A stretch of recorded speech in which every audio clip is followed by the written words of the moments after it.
What's up, guys? Another tool trailer video. This one should be pretty exciting because we're working on this little guy. So this is my propane heat unit for the trailer. It's basically an RV furnace. It came out of a camper and now it is going into the enclosed trailer. So, hey buddy, I guess Ace wants to say hello to everybody.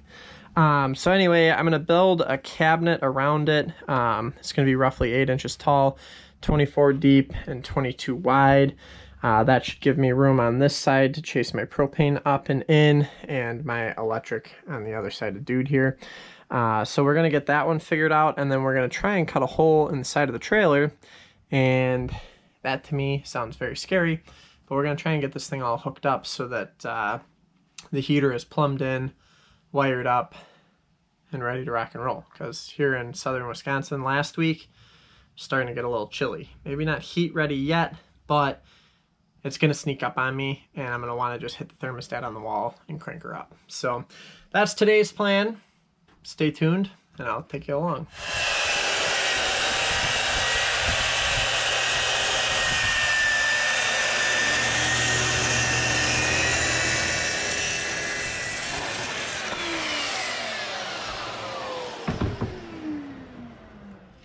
Oh, I love working in big messes. All right, so I took some measurements, laid this out, used the good old noise maker, this one, and punched that out. So now this heater fits into that hole. And then I used the noise maker to mark my corners. And then now came out here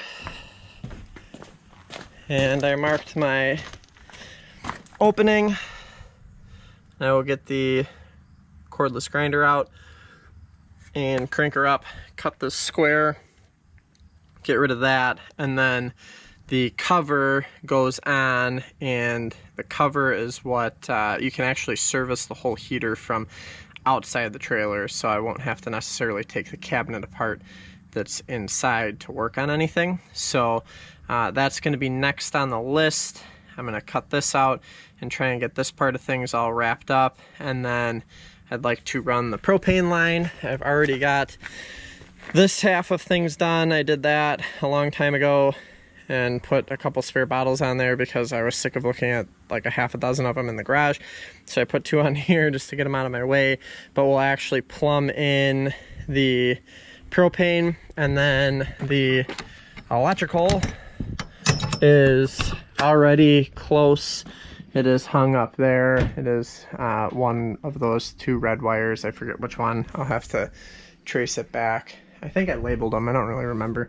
But I'll have to chase the 12-volt power down and wire up a thermostat to these 2 wires, and then power and ground to these 2 wires, and I should be able to hit on the thermostat and it should crank up. So we'll see how it goes.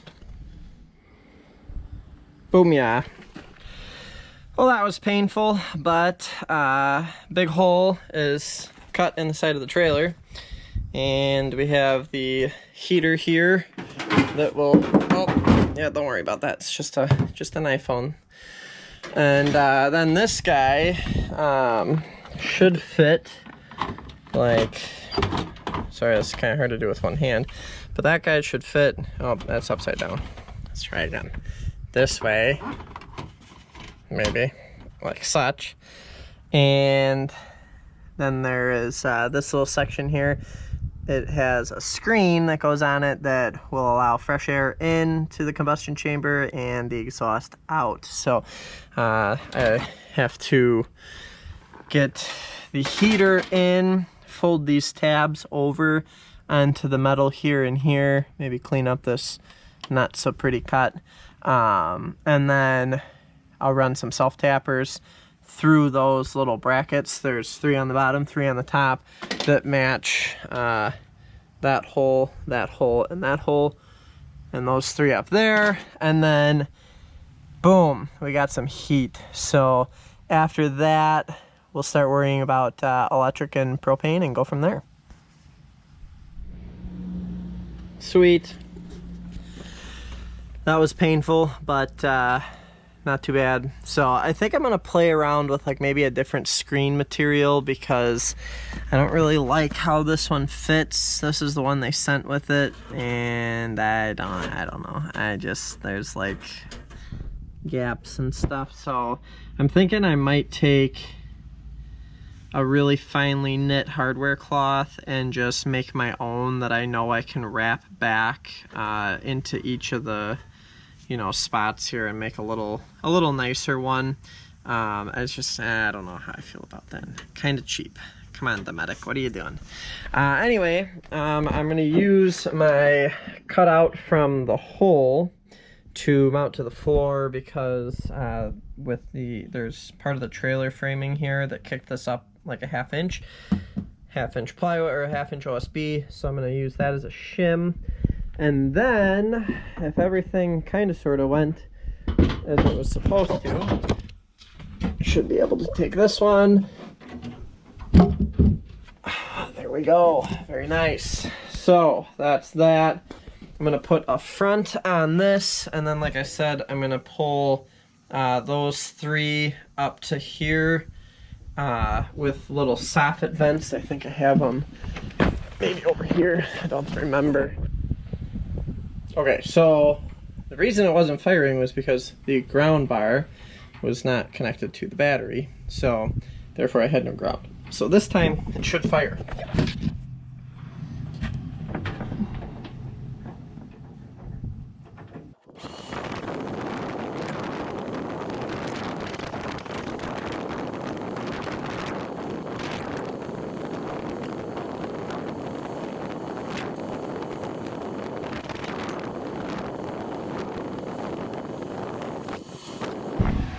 Alright, so the exhaust out here is warm. I can hear the propane tank kind of whizzing away, whatever little bit of propane is left in it.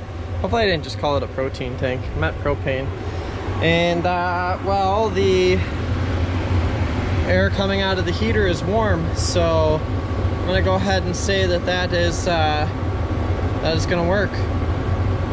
Sweet, now I can work on plumbing in the actual propane line and making a more permanent connection instead of a bunch of wire nuts.